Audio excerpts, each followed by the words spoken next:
Race number 2 is the Drakensteen Stud B Stakes Fillies and Mares. They're racing over 1,200 meters. This is importantly the first leg of the Bipot this afternoon. Number 6, Lock and Key, has blinkers on. That is the only equipment changer in the first leg of the Bipot. Betting, number 10, Pink Pigeon, is your favorite at 15 to 4. 11, Wild Applause, 5 to 1. 11 to 2, number 1, She's Got Class. It's 11 to 2 by number 13, Vroom Vroom. And then it's 8 to 1 and better by those. Don't forget, if you need to deposit that money, the blue voucher, very effective, very quick, very easy, and very cheap. It is immediate and very useful way of depositing money. Daryl is joining me for this wonderful card. Daryl, how are we starting here in the first leg of the Bipot this afternoon? What a card. Sure. Brilliant. I'm not getting into this card confident whatsoever. It is difficult. I've taken my chances in a specific leg. Let's hope I get it right. Okay. If not, all our eggs are out, broken. Smashed. One basket. Yeah. Well, we're used to it. We all have that. We know what that means. Yeah, opening leg of the Bipot, very, very tricky race. What's key is over here, there's quite a few horses with chances right down the inside, numbers 1 and 2. And then it appears as if their biggest dangers are middle outside in numbers 9, 10 and 11. So let's start with She's Got Class. She does have a bit of class because she's improving and she loves a track and trip. She's super fit. She's in great form and she likes to race handy. So with that fitness on her side, I'm sure Grant's going to allow her to bowl and she can certainly feature. Miss World, her daughter by One World, is in cracking form. She runs her best races up the Kenilworth Straight. And last time out, it was an outstanding effort in the WSB Southern Cross. I think that's a grade 3 event. And look at her penultimate start when getting touched off by Mon Petit Cherie over this very same course and distance. I'm hoping the apprentice can just slot in behind Grant and get the run of the race. If that's the case, things can certainly pan out well for her. Then you've got So Hot, So What on a line through Disting. In their last start, there's not much separating herself and number 2, Miss World. She loves the course and distance. She loves Gavin. Gavin likes to give her a bit of a chance and she can flash up late. And then Pink Pigeon and Wild Applause. They on form should finish alongside each other once again. And they're drawn towards middle outside. Lal. Yeah, it's tough. I want to survive. Yeah. If I do, we move on to the next leg. What about Vroom Vroom, number 13? You think that's got a chance too? Yes. Yeah, if you want to go wider. Yeah, it's a tough race. But she really, she beat nothing much of note last time out. But she could only win. Yeah. Right, yeah, as you've heard from Daryl, not the easy start here. There are some other easier races, thank goodness. 1, 2, 9, 10 and 11, first leg of the Bipot. By 1, 3, 8, 9, 13. By Banker 2. By 1, 2, 7.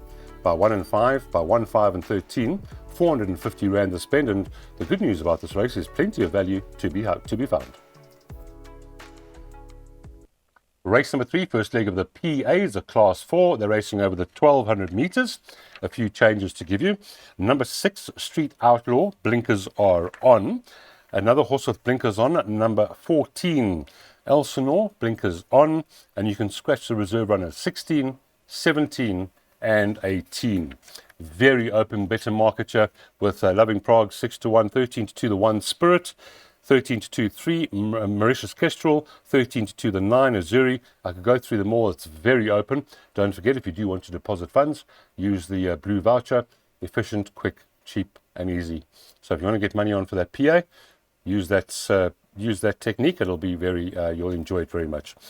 I don't envy you right now in this race because I don't like it at all. I've also looked at this race and I've got about 7 numbers, Daryl. I've got 5. Oh, good. That's fine. And let's hope we survive once again. Lal, Richard rode number 13 Island Forever to victory last time out and he was held up in the straight. He could have actually won with a bit more in hand and picked up a bigger penalty. But he's not riding it here. And he doesn't have a ride in the race. And he rides for Mr. Marshall later on questioning. It's very strange. I don't know why, but Seanville has ridden him in the past. He will be raced from off the pace. So if they go very quick up front, he's certainly one of them that will be finishing. He's a nice sort. Then you've got number 8. Follow Your Heart. He's always had ability, this horse, but he's got a mind of his own. If he relaxes, because he does have a tendency to overdo it in these races, if he relaxes, he's got a lovely turn of foot. And who else better than Andrew Fortune to try assist him to get into a nice ride and breathe correctly in a race? If that's the case, he could be way, way better than a 90. Lovely effort last time out, back up the straight. And then you've got All of Spirit, Mauritius Kestrel, Azuri, who finished on top of each other last time out. Mauritius Kestrel comes from a yard who's banging form. Adam is flying at the moment. And Mauritius Kestrel was raced last time out with the blinkers. There was an equipment change. And they took the blinkers off. He pinged the gates and he was never in doubt. Zaki doesn't ride in the race. I don't know if because he was hoping to get the reserve in or what's the case. But he rode that horse to victory last time out. And Samanga gets the opportunity. Yeah, if he puts in a similar effort, he could fend them off once again and confirm that form. I don't like the look of the race. Once again, I'm pushed into a corner and I hope we survive. Play as wide as possible, ladies and gentlemen. Race number 3, 1, 3, 8, 9, 13. Daryl's hoping we get through with those. Banker 2 by 127, by 1 and 5, by 1, 5, 13, by 1, 2, 6, by 7, 8. The cost there 540 Rand. Probably the most difficult race on the card. Race number 4, the Cartier Scepter Stakes, Group 2. First of our Group 2s, 1,200 meters. This is the carryover pick 6, expecting around 4 million Rand. And your changes here in race number 4, tongue tie on number 8, My Sensation. And at the bottom there, 16 and 17, your reserve runners are scratched. 13, Princess of Gold, 9 to 2, weak favourite. 2, Miamu, 5 to 1, as is number 10, Quick Step Gal. 6 to 1, the 1, Mon Petit Cherie. 10 to 1, Gimme What I Want. 13 to 1 and better by those. Don't forget, Blue Voucher, get those bets on for the pick 6, which does get underway at 14.15. Daryl, not easy. I did look at your PAs and things. I saw a little number creeping up there. You're going to take a stance, are you? I am. And I'll bank her in the pick 6 too, and that's number 2, Miamu. Now, firstly, when you open the book, don't for 1 second think that Richard chose Mon Petit Cherie over Miamu. He has to ride Mon Petit Cherie over Miamu. In saying that, he could be very happy with his ride that he's got. Yeah. Because she's a lovely filly, and if you have a look at the best weighted column, she's best in over here. A kilogram best in ahead of Rockapino, then Miamu. But Mon Petit Cherie earned a rating over a mile behind Double Grand Slam. That was a cracking effort. Since then, since her 2 runs after arrest, I mean, she's been outstanding. I know she was well beaten, but she was beaten behind top sorts. Over 16, yeah. Yes, over a mile. Now she comes back to 1,200. I think I would have preferred a 1,400 for her. Even a mile. I mean, you can clearly see she's top class over a mile. At 1,400, she's got the class to win over 1,200. But is she an out-and-out sprinter? I don't believe that. Whereas Miamu is an out-and-out top-class sprinter. She won the Grade 1 South African filly sprint at Kenilworth. I mean, at Hollywood Bet Scottsville. A Grade 1. So, and then last time out, what an effort. When Richard Fourie dropped her in from stallgate number 1 and returning from arrest, and she put the field to bed. She beat Almond C, which is a top. Yes. The two of them pulled well clear of the balance of the field. On the very same day, you had Pistol Pete winning his race of the same course and distance. He won the Merchants, the Grade 3 Merchants. Her time was quicker than Pistol Pete, and she carried 4 kilograms better. I mean, more than him. Than Pistol Pete. I was super impressed with her. She can actually race handy, this filly. I mean, she doesn't have to be dropped out.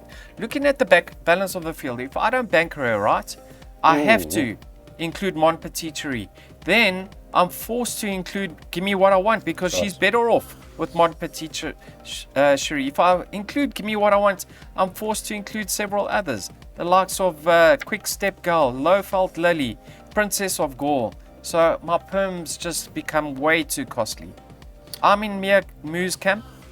I think at her best, she'll go very close to winning. If you want to back her up, you might be surprised by my second selection, which is My Sensation. Number 8. Yeah. Got you with the tongue tie on. Oh, there we go. So Daryl knows fate early. Pick 6. Banker 2. Mia Moo's made an excellent case for her. By 127, by 1 and 5, by 1, 5, 13, by 1, 2, 4, 5, 6 and 8, by 1, 2, 3, 4, 5, 6, 7, 8 and 9. You'll spend 972 Rand. That is the carryover pick 6 and the time to jot down 14:15. Race 5, Jackpot 2, 1800 meters, the Anton Rupert Premier Trophy, Grade 2, lovely race yet again, no changes at this stage. The betting has number 1 Native Ruler at your 5-2 favourites, 2 Regulation, both in the same colours, 33-10, 3 Zits, 11-2, Okavango, 11-2, the Equator, 11-2, goes down to the Cape, Major Master number 10 showing up at 8-1, and then it's 14-1 and better bar those. So the grade 2 here over 1800 meters. How are we going to play this one? And there's obviously some really talented horses in this race, including the 2 in Mr. Greg Bortz's colours. Yes, and just judging on that, one would say the stable elect is Native Ruler because Yes. JP ridden Regulation to his latest 2 victories. He had the choice of mounts and he's opted to go with Native Ruler, who's had a cracking preparation leading into this race. He's had his 2 runs. He won his comeback effort over a mile. He's not really a miler, this horse, on the short running, the winter course. So it was an outstanding effort. He was slung in that race, so we expected him to win, but he still got the job done. And then last time out, he was far from disgraced. I mean, a lovely effort. He didn't finish too far off them, and in a power-packed field. Now he comes into this race, 3rd run after rest, been stepped up in trip to 1800, and he's extremely well weighted. He's second best in over here. So everything ticks the boxes with regards to number 2, Native Ruler. If you fancy his chances, why are you ignoring Okavango? Because he ran behind Native Ruler, but look at the swing around in the weights. 6 kilograms. 6 kilograms. So on paper, he's going to reverse that form. But Native Ruler's had that extra run, and on paper, his prep is better than Okavango's. And I'm not going to discount Regulation from this event. I can't rule him out. At the weights, you have to rule him out completely. But he just keeps on improving. He had, it's well documented that he had a throat operation of some sorts, a breathing operation. And since then, he's really set the track alight. He's done extremely well. And who better than JP, than Richard Free to assist him in the iron. So, yes, I have gone with numbers 1, 2, and 7 because of my banker with Mia Moo. I could afford to go a bit wider in this field. If I had to nail my colours to the mast and give my top choice, I'd go with number 1, Native Ruler, because of his preparation. All right, I mean, we both like a bit of number 7, Okavango at 11-2 as a bit of value at the weight. The jackpot here for Daryl, race at number 5. This is jackpot 2, 1, 2, and 7, by 1 and 5, by 1, 5, 13, by 1, 2, 4, 5, 6, and 8. The cost there 108 Rand, and race 5 is at 14.50. Race at number 6, our first grade 1, the Cartier Paddock Stakes, weight for age over the 1800 meters. Yet another cracking race here. 10 runners, no scratchings. Let's have a look at that betting. Double Grand Slam, number 5 for Justin Snaith, even money with a Sheen Murphy aboard. Number 1, Reet Petite, 33-10. The 4, Rainbow Lorikeet, 15-2. 10, Red Palace, 9-1. 11-1 and better bar those. Now, double Grand Slam, we know what class she is, and if you just look at her form lines there, you can see Mia Moo beating her, and I know Daryl will be smiling at that one because he's bankered Mia Moo on the card. And of course, there's some real talented horses here, including Reed Petit at 33 to 10, as I mentioned. What are we going to do here? If double Grand Slams at her best, she should win. I don't think she quite achieved her rating last time out. I don't believe Swiatek ran so much above her mark.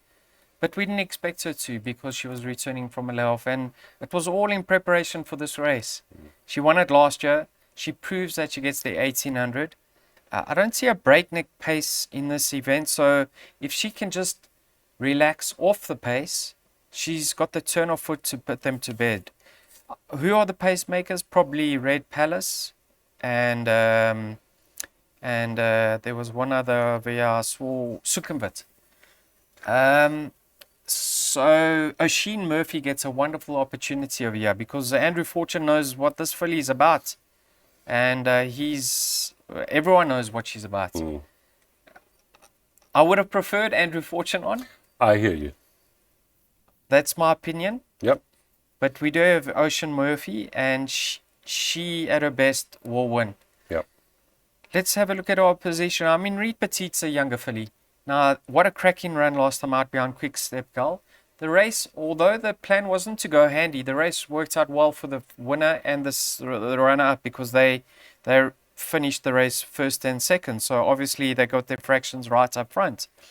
But she does get 6 kilograms from double Grand Slam, which is a lot of weight. At the rating, she is out by 4.5 kilograms. So she needs to step it up another notch.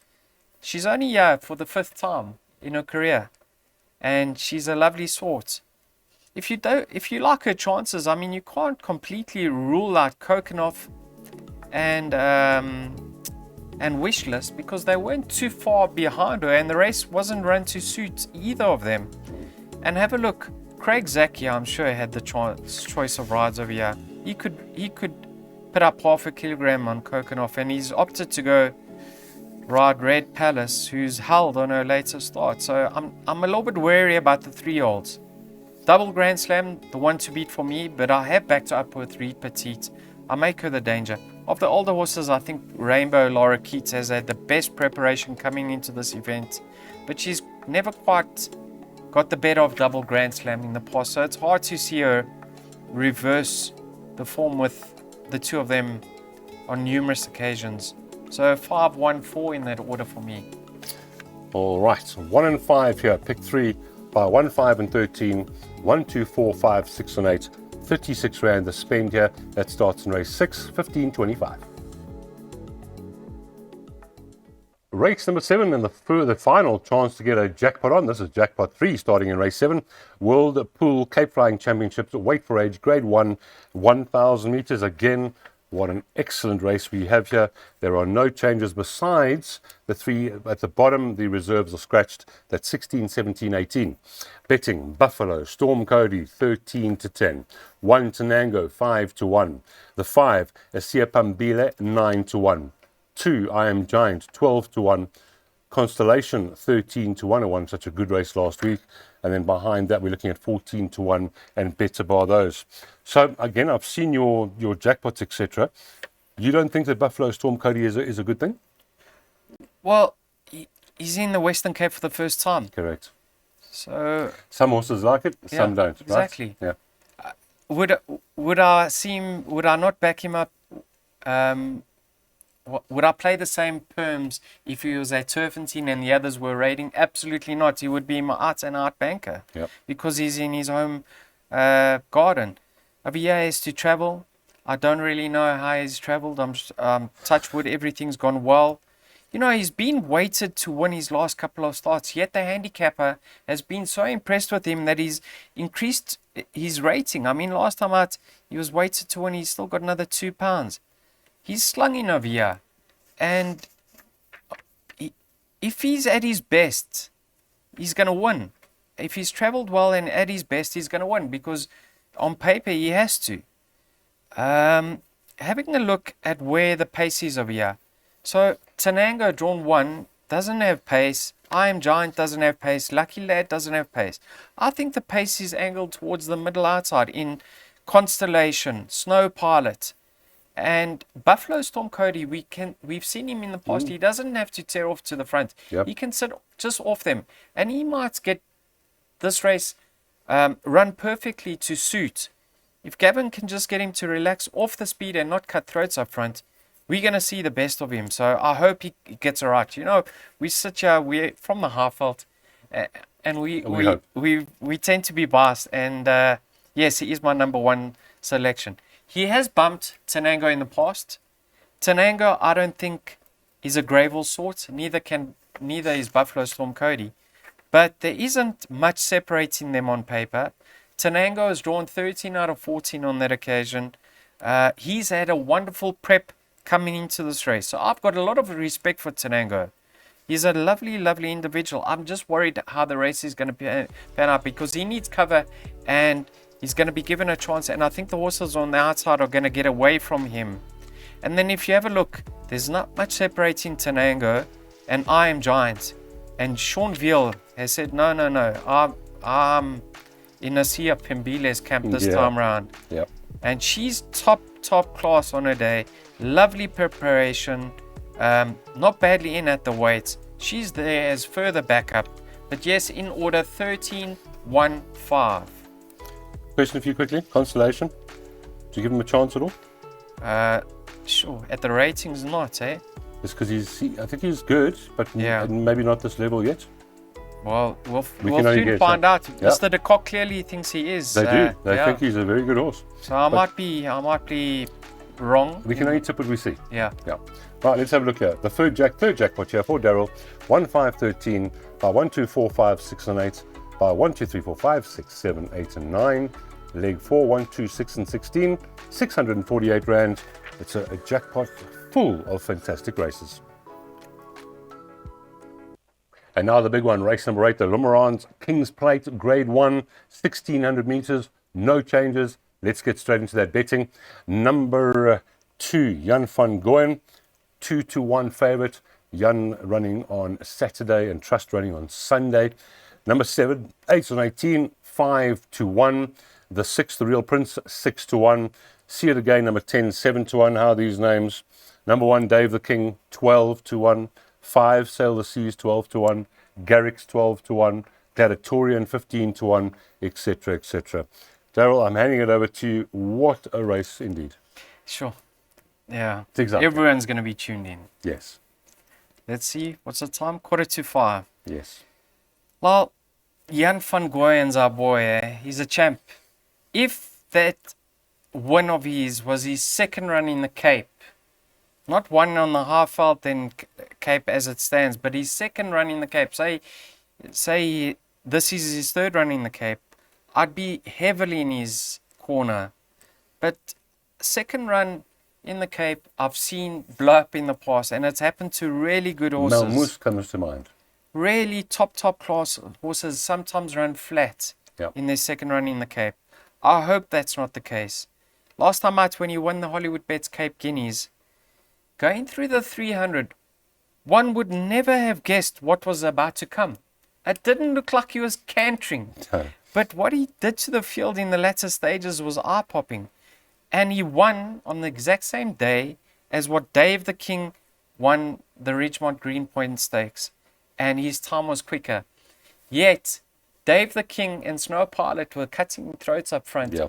But yet, his time was quicker. So that was a little bit deceiving.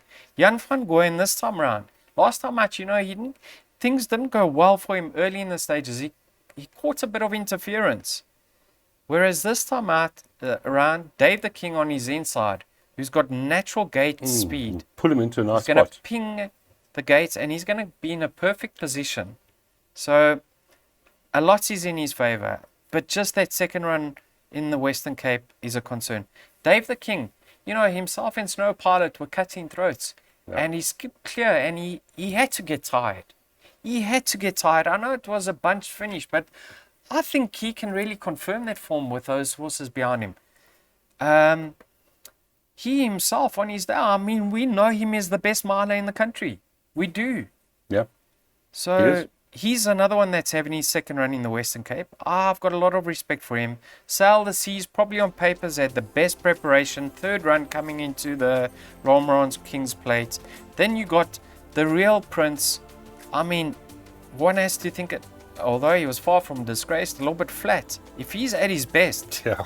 I mean, he's Good going to luck. be right there on top of them. I don't know what to sit here and say, Lyle. I mean, 18, 18. You haven't even got to 18, 19 yet. Yeah.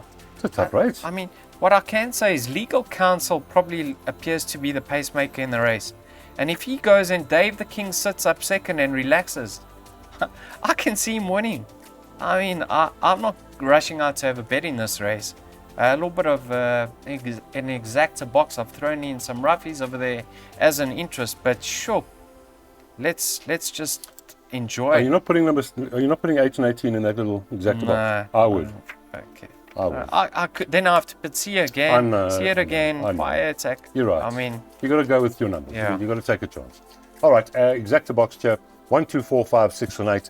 Like Daryl said, it's more of a watching race because I don't want to get too involved here. It's just too good a race. 30 rand to spend. That is the big one. The Romeron's King's Plate, Grade 1 at 16.45. Now for the long race on the card, 2,500 meters. The Cape of Good Hope Chairman's Cup Grade 3 off at 17.20. Always exciting to watch these long races. And openish race this appears. Number 8 ahead of the facts, 5-2 for Justin Snaith and Jose Ramzan. Number 4 Holding Thumbs, 4-1. Same price, 4-1. Number 7 Master of Paris, 5 Triple Time, 13-2. And the 1 Daimyo is at 7-1. Very open, 15-2 and better bar those. Daryl, I was just quickly looking while we were waiting here. I mean, the 4, the 7, and the 8, there's not much between them weight-wise anyway. absolutely. And the result is obviously pace dependent and where you position in the race, because on paper, if everything pans out the exact same way, there's not going to be much separating those that you've mentioned. Who are the likely horses to go to the front? You got Daimyo, who I'm not sure what happened last time out, but his penultimate start was so impressive when he beat Nabras. And how could he possibly get beaten 31 lengths?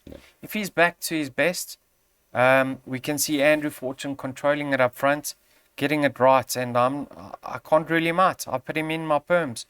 World of Alice, the filly, I mean, she did run second to Fiery Pegasus in the Oaks, so we know she gets the trip. She's had a lovely prep. Nice effort last time out, staying on beautifully. Holding Thumbs, I mean, I thought he did outstandingly well to get the better of Ahead of the Facts last time. Personally, I think Ahead of the Facts is going to reverse the form. Despite being held on paper, I think he's a little bit better. I would like to see him on the outside of horses this time around. And Master of Paris, I mean, carrying 50 kilograms, he's turned the corner, this horse. Since he's gone over the extended trips, I mean, he's found good, consistent form. And Muzi knows him extremely well. I don't know what to say. Triple Time, at his best, he's not out of it. But I'm leaning towards the lighter weights over here. Number 7 and 8. I've suggested a swinger. I don't have confidence whatsoever. It's just as an interest. And if we get it right, we'll show a profit. But yeah, for my pick 6, I'm hoping for the biggest roughie. Yeah, I agree with you as far as the swinger is concerned. The lightweight, 7 and 8. Take those swinger, 10 rand, put as much as you want. That is the staying race, 2,500 meters. Looking forward to this.